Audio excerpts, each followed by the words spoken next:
talks about how much he loves her. Nothing about her love. Of course not. Here are some highlights. Yeah, here are some highlights. Even if there's no one else there, Meghan makes staff announce her in a room as the Duchess of Sussex. Imagine being so hated by the magazine editor that wanted to turn you into a star that in their cover feature, they actually screw you over. Meghan hoped for a glowing, flattering spotlight, the kind of feature that reinforces her narrative and image. But Harper's Bazaar delivered something very different. Behind the elegant visuals and polished layout, the tone carried a quiet, unmistakable shade that felt more like a reality check than a celebration. No, wait. She pauses mid-interview to take a photo of her own face in the foam. On the surface, Harper's Bazaar's latest feature on Meghan Markle reads like a glossy love letter. The stylish New York backdrop, the high-fashion wardrobe, the soft lighting, everything screams, "Here is your modern Duchess." But look a little deeper and the shine fades. Beneath the glamorous veneer, the article plays more like a subtle ambush than a tribute, raising questions without directly asking them. Being stripped of your royal title.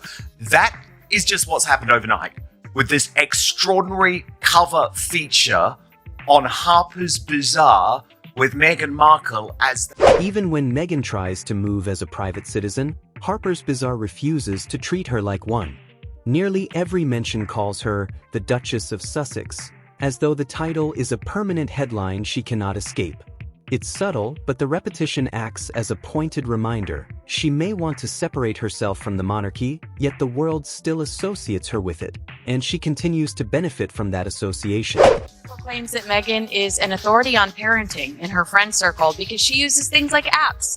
And Meghan drops moments of brilliance. Meghan may believe the title adds glamour, recognition, and a sense of prestige, and on the surface, it does.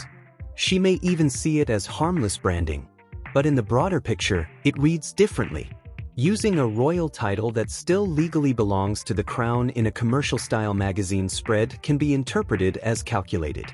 It suggests she's still leaning on royal prestige to shape her image, her influence, and in many eyes, her lifestyle narrative. But indeed, the reality of this feature is that Ms. Markle, even when she's acting as a private... And yes, people notice. Royal commentators notice, longtime watchers notice, and according to insider chatter, William is reportedly frustrated. Every high-profile use of the title strengthens arguments from critics who believe it should be limited or removed entirely. Meghan is clever, but she's operating in a space where every choice is analyzed. One day, if the titles do disappear, moments like this may be interpreted not as power plays, but as signs of someone trying to hold on to relevance. To imagine that when Oprah asked her if she was silenced or silenced, that is what she was held back from sharing with the men. Meanwhile, Harper's Bazaar unintentionally intensifies the tension. By repeatedly labeling her as the Duchess, they turn what is supposed to be a flattering profile into a quiet critique. The message between the lines feels almost deliberate. You can flaunt the title, yes, but the world is keeping score. What should have been a celebratory feature ends up highlighting the consequences that come with every public choice she makes. Her wares in order to fund her over-the-top lifestyle. In the world of modern royalty, perception is the real throne. Meghan's image is meant to be powerful, elegant, and effortlessly untouchable, the blueprint for a modern public figure. But Harper's Bazaar quietly exposes the cracks beneath the shine. Titles may look like a crown, but in the wrong moment or under the wrong spotlight, they become traps dressed as trophies. And Meghan, whether knowingly or not, is stepping straight into that trap, heels first and smiling for the cameras. She has built her entire public brand around authenticity, a word she uses in interviews, speeches, and captions like it's her signature. But this feature subtly suggests something else, that the authenticity she promotes may not be as seamless as she wants the world to believe. Go up past that like it's nothing. People have to announce her official royal titles. Let's not forget she walked away from her duty, so she's got those titles without any sort of work. And yet she uses them to that extent. I doubt Prince William would be using them to that extent. No, it's just The magazine highlights her father's love for her, but stays completely silent about her own feelings toward him. At first glance, that omission seems harmless, barely worth noting. But in Meghan's world, nothing is ever trivial. Every gesture is calculated, every quote curated, every image chosen with intention. So when the article leaves a noticeable gap where her voice should be, it reads like a neon sign blinking in the background. It hints that her personal narrative and public persona may not be perfectly aligned, and audiences can sense the disconnect. By the staff as the Duchess of Sussex. Yes, that's right. This is actually a completely mortifying feature. We're going to go through it all today. And Even far from royal duties, even inside her private New York apartment, the version of Meghan depicted feels staged, polished to perfection, curated for maximum impact. Every glossy spread, every camera-friendly pose, every calculated mention constructs a portrait of empowerment. But underneath that shine, Harper's Bazaar slips in subtle signals that something feels forced. The presentation is flawless, maybe a little too flawless. It hints that the curated image may be overshadowing the person behind it. author of this piece that are in this home. And the author of this piece is like, it's just the two of us, but she's announced as the Duchess of Sussex when she walks in. Meghan's authenticity dilemma isn't just about a single missing line or a single awkward omission. It's a pattern. The public sees the titles, the fashion, the perfectly composed persona. But what's missing are the unfiltered moments: vulnerability, softness, chaos, humor, humanity. Those pieces seem carefully edited out, and audiences know it. People can feel the difference between a natural image and one that's manufactured. And the more curated her world looks, the wider that gap becomes. timed just as her public display of affection with Prince Harry in a cringeworthy Netflix trailer, which, let's be honest, is going to mark the final chapter. And the timing? Brutal. As the Netflix trailer for With Love, Meghan explodes online, bursting with overly staged romance and heavily orchestrated PDA, Harper's Bazaar quietly counters the entire narrative. The trailer shows fairy tale theatrics. The magazine hints at controlled authenticity. One says fantasy, the other whispers fabrication. In an era where social media dissects everything, the only thing people see is the gap between Meghan's real self and her public performance. And that gap is savage. To overshadow, once again, the real royals. Because Prince William and Catherine... In Meghan Markle's world, timing is everything, and Harper's Bazaar just delivered a masterpiece in precision. The feature drops the same week the With Love, Meghan trailer hits the internet. That trailer, already criticized by some viewers for its scripted PDA and overly staged romantic moments, was shaping the conversation. Then Harper's Bazaar swoops in and quietly undercuts her narrative right at the peak of public attention. Depending on who you ask, it's either brilliant media strategy or a perfectly timed catastrophe. As they put duty first at the Royal Variety performance in London last night. And of course we will get to that as well, but this is... The magazine frames Meghan as a modern, empowered figure navigating life in New York City, the stylish Duchess reinventing herself far from the palace. But woven beneath the praise is a subtle reminder: distance doesn't erase scrutiny. Even off-duty, even in a luxury apartment surrounded by curated projects and carefully staged photos, her family life, authenticity, and public persona are still under the microscope. It feels almost cinematic. The world watches her shine, pose, and perform, all while being gently reminded that cracks in her narrative continue to follow her. He is the European editor at large at the Daily Beast, but more importantly, in the context of this show, you will know I talk about him often as the man behind the brilliant Royalists. Meanwhile, across the ocean, the working royals are carrying out their duties at the Royal Variety performance. William and Catherine appear grounded, steady, and consistent, the embodiment of tradition and responsibility wrapped into one seamless evening. The contrast is striking. Meghan's curated media moment sits side by side with a very public display of royal duty, and the optics are unforgiving. It's two worlds colliding, one polished by branding, the other shaped by obligation and continuity. And most importantly, to me, is no longer working in lockstep with the corruption of the royal rota. So Tom, I said to you earlier, the royal story gods were looking down. Harper's Bazaar isn't just reporting. It's creating a moment where Meghan's brand, her evolving narrative, and her royal title intersect. Every elegant backdrop, every bright smile, every careful omission works together to suggest a deeper truth. Image is its own battlefield. Perception carries more weight than intention. Timing hits harder than statements. And in this high-stakes arena, the clock never stops. Right now, Harper's Bazaar has set that clock to count down, and the world is watching. But we've got to kick off with this Harper's Bazaar feature. Because, Tom, a lot of people are saying, yeah, on the... Even miles away from palace grounds, the royal drama refuses to loosen its grip. Harper's Bazaar's feature subtly emphasizes this. While it positions her as a self-made icon, it simultaneously reminds audiences, and perhaps Meghan herself, that her complicated history with the royal family still shadows her every move. The distance may be physical, but the narrative ties remain unbroken. An utter moron, still using her royal title in the most extraordinary manner. The missing reference to her own affection for her father does more than create a gap. It becomes symbolic. It whispers that her personal relationships, her carefully shaped authenticity, and her public image are interconnected in ways that aren't easily edited out. Meghan may present herself as independent, empowered, and in control of her story, but the article's quiet omissions highlight the tension between her image and the lingering questions surrounding it. UK time, and the moment I read it, this line jumped out at me. So shall I just read it so people know exactly what we're talking about? Please. Okay. So timing intensifies everything. The feature lands just as the trailer for With Love, Meghan circulates online. A trailer filled with stylized romance and meticulously staged moments with Harry. At the same time, the palace continues its steady rhythm of royal duty. The contrast is stark.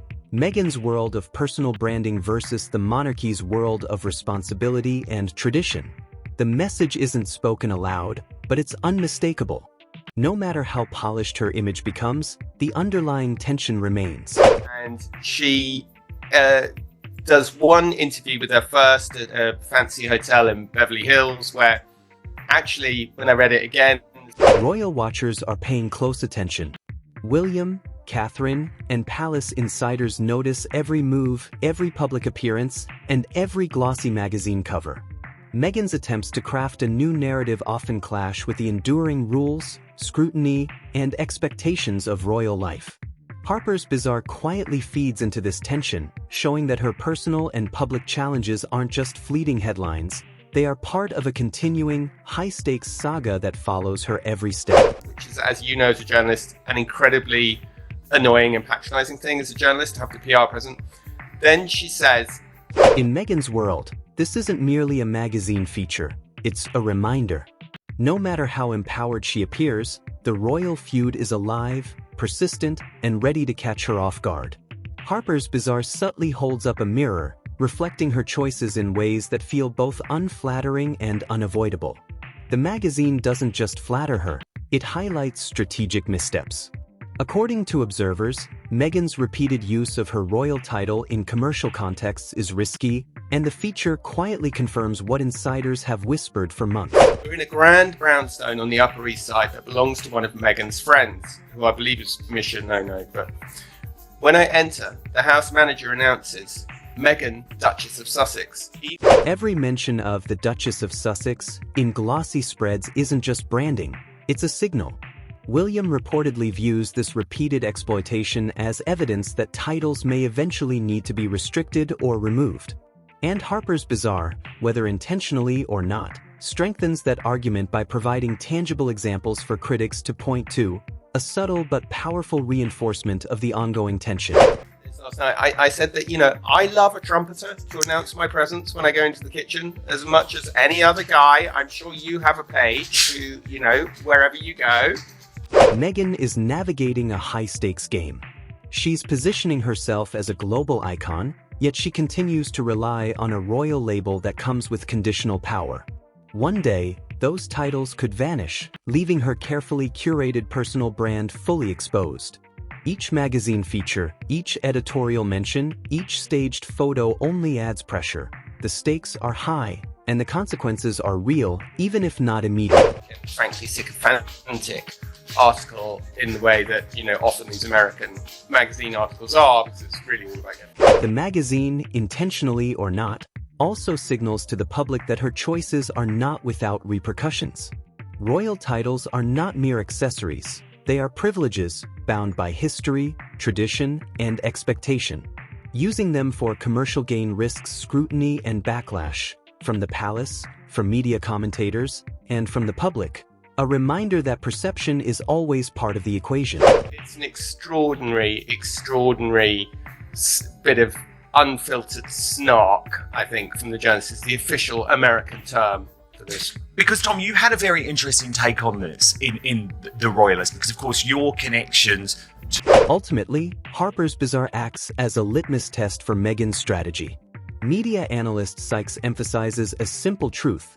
The more she flaunts her Duchess status for personal gain, the closer she moves toward a reckoning she cannot control. And in Meghan's world, a reckoning is never subtle. It is public, unyielding, and unforgettable. A vivid reminder that every choice carries consequences when royal titles and media narratives collide. Indeed, anyone who actually knows how titles work realize that the moment you're on American soil, they're completely meaningless. Meghan's world is a high-wire balancing act. On one side, royal titles, tradition, and public expectation. On the other, personal authenticity and the desire to be celebrated as a modern, independent icon.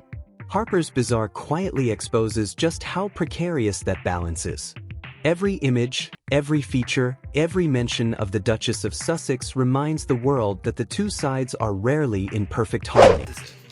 On American soil, it's embarrassing. It's just really uncool, I think, to be using your title. The magazine subtly highlights the contradiction. Titles are flashy, marketable, and immediately recognizable. Authenticity, by contrast, demands vulnerability, risk, and honesty, qualities the feature hints Meghan struggles to display. She presents an image of empowerment, of control, yet beneath the polish, Harper's Bazaar points to cracks that suggest perfection may be performative rather than natural. It's like Winston Churchill is a good example of this. He, on his American tour in 1929. Using the Duchess title in commercial contexts sends one signal: status, prestige, and influence. Advocating authenticity sends another: humility, relatability, and realness. The public sees both simultaneously, and the clash is unavoidable. The magazine never has to state it outright.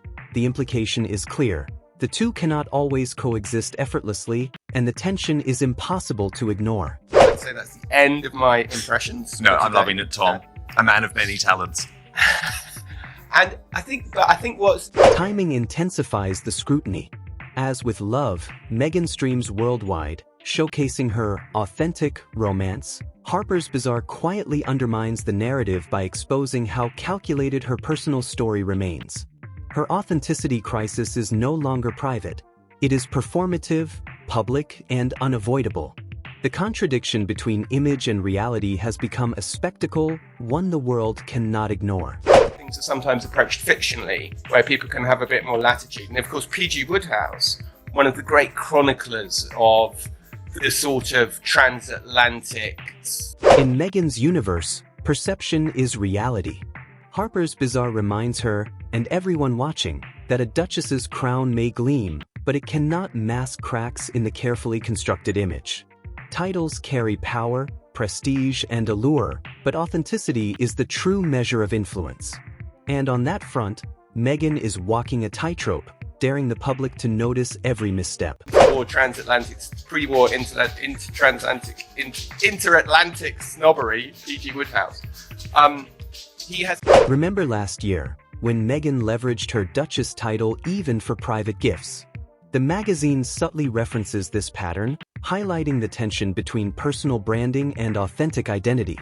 Each staged photo, each curated pose, and every mention of the title reinforces the message. Meghan's image is meticulously controlled.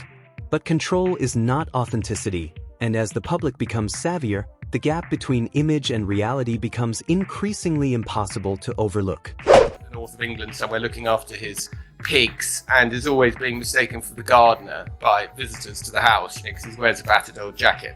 And of course at home he's called Lord Emsworth and everyone refers to him as Lord Emsworth. The feature reminds us that even small gestures, like using a royal title or omitting personal sentiments, can accumulate over time. Each subtle move adds fuel to the ongoing conversation about Meghan's authenticity, her family relationships, and her ties to the crown. Harper's Bazaar, whether intentionally or not, amplifies that scrutiny, making every choice feel larger than life. He becomes Mr. Threepwood is his alias. And Bertie Wooster always joking about how Americans, it's no use. Even when Meghan projects empowerment and independence, the magazine quietly highlights how her decisions may undermine her credibility. The duality is stark. She wants to embody the modern Duchess, yet every public step is carefully measured, curated, and calculated. The effect is unavoidable. Audiences see performance rather than organic presence. Bertie Wooster always joking about how Americans, it's no use waving a title at an American because they don't understand. And actually, timing couldn't be crueler. As Harper's Bazaar exposes cracks in her authenticity, Netflix releases the With Love, Meghan trailer, overflowing with staged romance, PDA, and theatrics with Harry. The juxtaposition is brutal. The public now witnesses two versions of Meghan, the glossy, curated icon in Harper's Bazaar and the theatrically affectionate Duchess on screen. Both are performative, but one is celebrated while the other invites critique. The contrast is impossible to ignore. Maybe the first time you meet somebody, they might say, this is my father. Meanwhile, the palace quietly continues its work, performing duties with discipline and decorum. William and Catherine embody authenticity through action, while Meghan's image remains filtered, timed, and commercialized. Harper's Bazaar subtly amplifies this tension, highlighting the widening gap between projected image and perceived reality. It's old-fashioned, and people, of course, do respect the tradition and all of that, and lots of people do like for it to be acknowledged once. The feature also illuminates the challenge of public perception. Meghan's brand thrives on glamour and royal allure, yet it is constantly weighed against real-life expectations. Even staged moments are scrutinized, dissected, and debated. Every public appearance, every editorial mention becomes a test of credibility, and the stakes only grow higher. About what the world used to be like when they're arriving at a ball, not when someone else is arriving. For Meghan, the combination of Netflix theatrics and glossy magazine features is more than coincidence. It is a public reminder that authenticity cannot be faked indefinitely. Harper's Bazaar and Netflix together illustrate a fundamental truth. Perception is everything, and timing is lethal. Each magazine mention, staged photograph, and glossy moment adds pressure. Meghan may believe she is controlling her narrative, but the public's perception is uncontrollable. Titles can vanish. Public admiration can fade. Glamour alone cannot hide cracks forever. If it is Misha Lulu's house with a house manager, the whole thing is completely nuts. But there's a very serious side to this, Tom, and it plays into something that you have been reporting. Harper's Bazaar also exposes the tension between image and authenticity. Meghan projects empowerment and independence, yet her choices often reinforce reliance on the royal status she claims to transcend. With every feature, every public appearance, every Netflix trailer, the gap between image and reality grows wider, reminding audiences that curated empowerment is not always the same as genuine autonomy. On this last night, I also think this behaviour makes clear why William, as the royalist was the first to report, is now so... Editorial choices, timing, and framing all contribute to a narrative Meghan cannot fully command. It is a subtle warning. Continued exploitation of royal titles and curated imagery comes at a cost. For Meghan, A reckoning is inevitable. Harper's Bazaar quietly holds the mirror, reflecting an uncomfortable truth. A duchess in name and style may shine, but authentic perception is far more difficult to maintain. And in Meghan's world, mirrors never lie.